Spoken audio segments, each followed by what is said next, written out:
je vais essayer d'être assez simple et pratique et je crois que quelqu'un en sera édifié. Avant de parler de l'adoration, il serait quand même important que je fasse une différence, pour ne pas dire une nuance.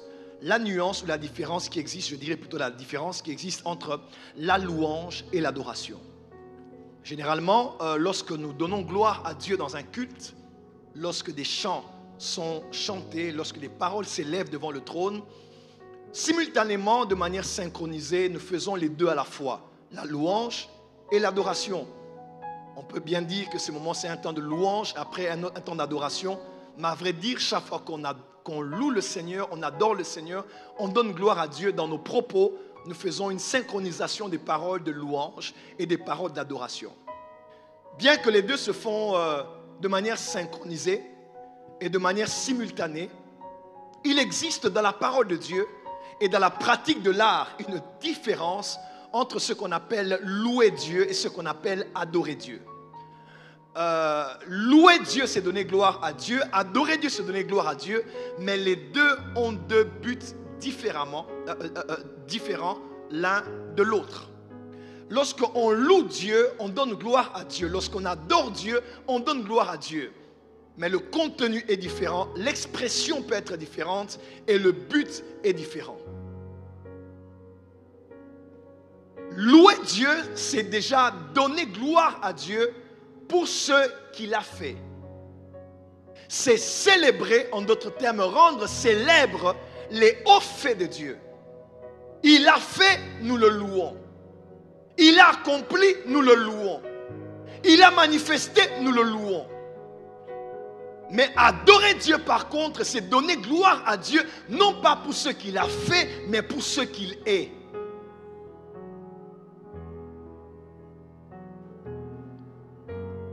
Louer et adorer rendent gloire à Dieu. Mais les deux sont dirigés dans deux différentes dimensions de la personne de Dieu. Premièrement, la Bible déclare que tous ceux qui respirent louent le nom de l'Éternel. En d'autres termes, tout celui qui est né d'une femme, tout celui qui respire, qui a le souffle de vie, qu'il soit européen, qu'il soit des Caraïbes, africain, américain, canadien, peu importe votre groupe linguistique, votre nationalité, votre appartenance culturelle, ou politique même, ou même sociale, tout être humain né d'une femme et qui respire peut et a le droit de louer Dieu. Car il est écrit que tous ceux qui respirent louent le nom de l'Éternel. Mais seulement, lorsqu'on parle maintenant de l'adoration, on ne parle pas de tous ceux qui respirent. Jésus parle à la femme samaritaine et la conversation devenant très sérieuse, Jésus a dit, il dit, l'heure vient et elle est déjà venue, où les vrais adorateurs adoreront le Père en esprit et en vérité. Tout le monde peut louer Dieu, mais tout le monde ne peut pas adorer le Père. Parce qu'on loue Dieu, mais on adore le Père. Comment? La louange est pour la création, mais l'adoration est pour la nouvelle création. Oh, comment? Pourquoi? Parce que tout être humain, même n'étant pas chrétien, peut louer Dieu. Mais tout être humain ne peut pas adorer Dieu. Parce que quand on adore Dieu, à vrai dire, on n'adore pas Dieu, on adore le Père. Le domaine de la louange peut être n'importe quel musicien, même profane, peut faire une louange en featuring avec quelqu'un, il n'y a pas de problème pour ça. Mais lorsqu'on commence à parler du domaine de l'adoration, Alain Moloto disait, c'est le domaine des rachetés. L'adoration appartient non pas à ceux qui appellent Dieu leur Dieu, mais à ceux qui appellent Dieu leur Père. Et Dieu, il est le Père de tous ceux qui ont le Fils en eux. Ainsi, tout le monde ne peut pas adorer. Seuls ceux qui sont nés de nouveau, qui ont Jésus en eux, peuvent élever la voix et adorer le Père. Car Dieu n'est pas le Père de tous, bien qu'il est le Créateur de tous.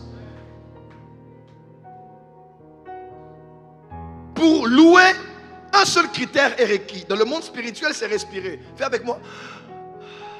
Donc tu peux louer, tu peux danser, tu peux sauter. Mais dans le monde de l'adoration, Jésus a dit, vous vous adorez ce que vous ne connaissez pas. Mais nous adorons ce que nous connaissons parce que le salut vient des Juifs. À vrai dire, dans le domaine de l'adoration, on adore celui qu'on connaît. Et connaît en grec n'a rien à voir. La correspondance de connaît là, en hébreu, c'est le mot yada. C'est une connaissance comme connaissance sexuelle. Adam connu sa femme. C'est quelque chose d'expérimental. Tu ne demanderas pas à un païen d'adorer Dieu parce qu'il n'a pas d'expérience avec Jésus. Il faut épignosis. Il faut connaître Dieu en intimité. Dieu a dit à Abraham, il dit, maintenant je sais que tu me crains. Dieu ne savait-il pas qu'Abraham le craignait ou l'aimait? Dieu le savait. Mais Dieu a expérimenté. Il a une expérience personnelle. Il a été témoin de quelque chose qui lui a prouvé qu'Abraham l'aimait et le craignait réellement. Ainsi, faites attention avec vos histoires de « il adore Dieu avec un musicien américain ». Ça n'a rien à voir avec nous. Ce n'est pas le christianisme. Faire une belle chose avec un païen n'a rien à voir avec donner gloire à Dieu. Louez si vous voulez, parce que même les pierres peuvent louer. Mais l'adoration n'appartient pas à ceux qui veulent faire les friendly avec the church. Non, l'adoration c'est le domaine de ceux qui connaissent Dieu, qui ont le Fils en eux. C'est eux qui ont accès aux appartements privés de l'intimité avec Dieu. Dis amen bien. Dis amen très fort que je t'entende. On peut louer Dieu sans le connaître, mais on ne peut pas l'adorer sans le connaître. Louer Dieu peut ne pas dépendre des lieux. On peut louer Dieu ici, on peut louer Dieu sur la rue. On peut louer Dieu partout. La louange n'est pas limitée par rapport au lieu. Je loue sous ma douche, je loue dans ma chambre, je loue partout où je veux. Mais le domaine de l'adoration se fait en esprit. La louange se fait dans la géographie, mais l'adoration se fait dans la dimension. Lorsqu'on loue Dieu, on peut le louer n'importe où sur cette terre. N'importe où est-ce que tu es. Mais quand on va adorer, on quitte le domaine de la géographie, on entre dans une dimension. C'est en esprit et en vérité qu'on le fait. Dis amen bien. Dis amen bien. Dans Hébreu, on parle de la louange comme étant le fruit de nos lèvres. La louange vient de manière expressive, soit par nos paroles, par la gestuelle, par les danses, par les bannières et par tout ce que l'on fait. Mais l'adoration vient du cœur. Quelqu'un peut louer sans avoir Dieu dans son cœur, mais on ne peut pas adorer Dieu tant que son cœur ne lui appartient pas. On peut louer Dieu sans lui être soumis, mais on ne peut pas adorer Dieu sans lui être soumis. La louange est une action faite. Mais l'adoration est au-delà d'une action, au-delà d'un temps du culte. L'adoration, c'est un style de vie. C'est un mode de vie. C'est comment tu vis qui prouve que tu adores Dieu. Quelqu'un peut dire amen bien. L'adoration est la réaction de l'homme aux actions de Dieu. Dieu a fait et je le loue. Mais l'adoration, c'est bien au-delà de ça. L'adoration, c'est la réaction de l'homme à la révélation qu'il a de Dieu. Oh, tu n'as pas dit amen. Ainsi, celui qui loue Dieu dit à Dieu, Seigneur, je te loue pour les nouvelles chaussures que tu m'as données. Mais celui qui adore dit à Dieu, Seigneur, même si je n'ai pas de chaussures, tu es Dieu. Et il y a point de Dieu semblable à toi. Oh, tu n'as pas dit amen. L'adoration n'attend pas de voir Dieu agir. L'adoration est une réaction à la révélation que l'homme a de Dieu.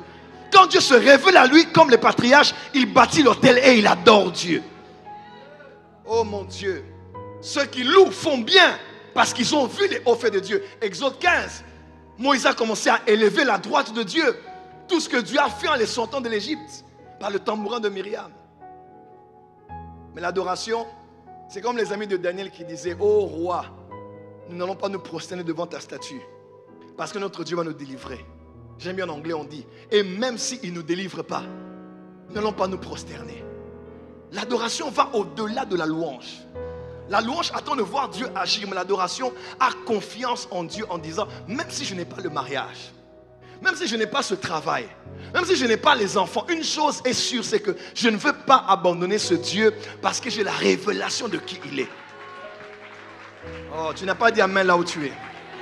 Dis à ton voisin, louer oui, mais adore aussi. Dis à ton voisin, louer oui, mais adore aussi. Écoute-moi très bien, la louange peut être une arme spirituelle. Est-ce que vous le savez? Est-ce que vous le savez? Dans Psaume 18, verset 3, il est écrit: je m'écris, loué soit l'Éternel et je suis délivré de mes ennemis.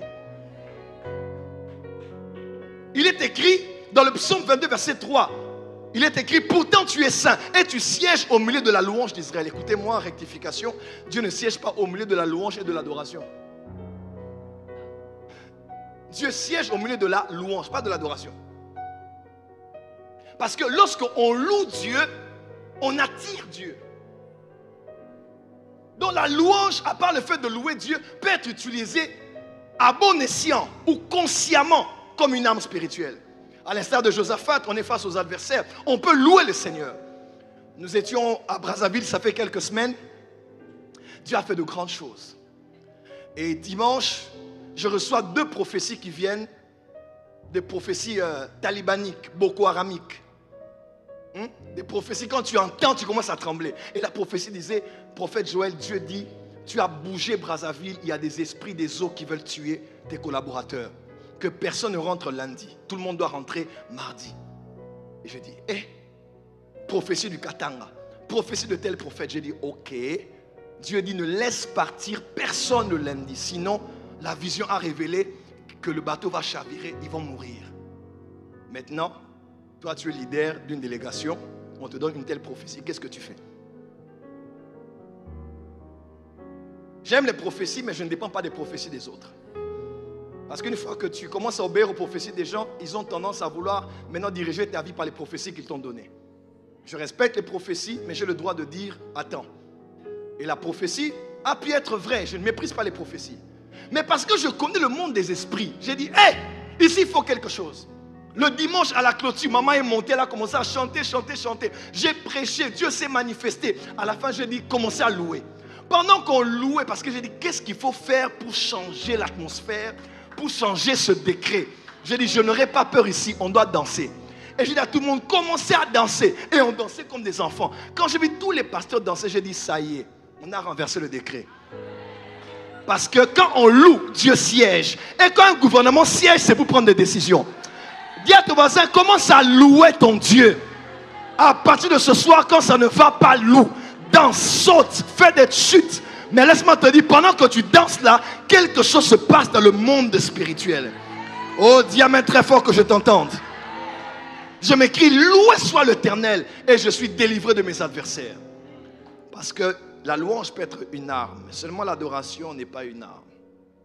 On n'adore pas parce qu'on veut obtenir quelque chose de Dieu. Parce que l'adoration n'est pas le corbeau et le renard. Mettre corbeau sur un arbre perché, tenir son bec, Maître renard par l'odeur alléchée, lui tient à peu près ce langage. Oh, beau monsieur du corbeau, que vous êtes joli, que vous me semblez beau. On est dans la fontaine, n'est-ce pas? Si votre ramage se rapporte à votre plumage. Il y a des gens comme ça, comme une soeur qui me disait: prophète, moi quand j'ai des besoins, je ne prie pas, je ne demande pas à Dieu, j'adore seulement. Et puis Dieu me donne. J'ai dit: ma fille, tu n'as rien compris. On n'adore pas Dieu pour avoir quelque chose de lui. La louange peut être utilisée, mais l'adoration ne doit jamais être utilisée. On adore pour sa gloire à lui, son plaisir à lui. On n'adore pas pour préparer un service prophétique. On n'adore pas pour que les guérisons commencent dans l'église. On n'adore pas pour voir Dieu se manifester. S'il le fait, gloire à son nom. S'il ne le fait pas, gloire à son nom, parce que le but, ce n'était pas de le voir agir, c'était de le faire plaisir. Dis à ton voisin: deviens un adorateur. Oh, dis à ton voisin: deviens un adorateur. Dès que l'adoration entre dans l'agenda d'un homme, il n'adore plus. Dès que l'adoration entre dans l'agenda d'un homme ou d'un groupe d'adoration, on n'adore plus. On fait autre chose. On chante des cantiques, mais on n'adore pas. De la même manière que donner l'argent à l'église ne veut pas dire donner l'offrande. De la même manière que chanter à l'église ne veut pas dire adorer. Il y a des gens qui ont donné l'argent, mais n'ont pas donné l'offrande. Parce que l'argent doit se changer en offrande. Et les chants doivent se changer en adoration. Alors que veut dire l'adoration? Frère, Abraham dit: je prends mon fils et nous allons aller adorer. Y avait-il une chorale? Non. Un chœur? Loin de là. Un pianiste? Non plus. Il n'y avait aucune musique. Mais il a dit, je vais aller et monter pour aller adorer Dieu. Oh my God. Un frère me disait, prophète Joël, Dieu nous a créés pour l'adorer. J'ai dit, c'est faux, c'est pas biblique. Dieu, il n'y a aucun verset qui dit que Dieu nous a créés pour l'adorer. Ça n'existe pas. Dans Isaïe, on dit, il nous a créés pour sa gloire. Il nous a créés pour. Et si on peut laisser entendre une adoration dès le commencement, on peut comprendre ceci. L'adoration ne veut pas dire donc chanter ou un certain rythme musical. On lève les mains, on commence à chanter. L'adoration, c'est donner gloire à Dieu. Par le reflet que vous lui donnez de sa personne que vous exprimez. Pourquoi Dieu a créé Adam et Ève? Il a créé Adam pour que Adam soit le reflet de sa gloire. Oh, comment? Donc, Dieu était au-dessus et Adam était comme un miroir. Quand il regardait, Adam, il se voyait en lui-même. Parce qu'Adam était créé à son image, à sa ressemblance. Quand avec Adam, ça n'a pas marché, il a créé, oh my God, que dis-je? Il a engendré un qui est plus que Adam, qui est le dernier Adam. Et dans Hébreu 1, on dit, il est l'empreinte de sa personne, le reflet de sa gloire. Donc avant, il regardait Adam, il se voyait. Après, le péché a perverti son image. Mais quand il regardait son fils, il se voyait en lui. Parce que son fils était en lui, habitant toute la plénitude de la divinité. Il était l'image visible du Dieu invisible. Et quand Christ est parti, il fait de nous aussi maintenant, comme le Père a eu son Fils pour le reflet, Jésus veut nous avoir comme son reflet. Ainsi, quand tu marches sur la terre, Jésus te regarde comme il a été pour son Père. Oh my God. Lorsqu'il te regarde, il doit se voir lui aussi. Dans sa bonté, dans son amour, dans sa pureté, dans sa justice, dans sa compassion. Adorer Dieu, c'est donner à Dieu le reflet de ce qu'il est par ton style de vie. C'est pour cela qu'Adam avait été créé. Ainsi, dans la Bible, vous allez voir, lorsqu'on dit, on parle de Caïn ou d'Abel, on dit Dieu a agréé Caïn, Abel et son offrande. Dieu n'a pas approuvé Caïn et son offrande. Parce que dans le monde spirituel, la personne qui donne est aussi importante que ceux qui donnent. La personne qui donne est aussi importante que celle qui donne. Et on ne peut pas dissocier ces deux dimensions. Lorsqu'on loue, on peut dissocier, il n'y a pas de problème. Parce que tout ce qui respire doit louer. Même les pierres peuvent louer. Mais quand on adore, quand on va sur l'autel, on commence à adorer, c'est ta vie qui doit être égale à ce que tu fais. Ainsi, tu ne peux pas chanter ici, mais hier tu étais en boîte. Tu ne peux pas chanter ici, adorer Dieu et faire autre chose après culte. Parce que Dieu agrée l'adorateur et son adoration. Ainsi, la plus grande dimension de l'adoration, c'est quand l'adorateur devient l'adoration. C'est quand ta propre vie devient une adoration. Dis amen bien que j'avance. Je ne t'entends pas dire amen bien que j'avance.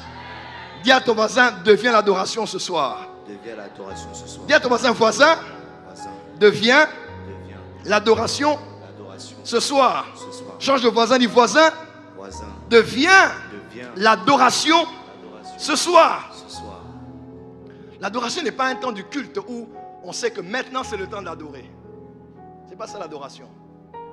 L'adoration va avant ce temps, pendant ce temps et après.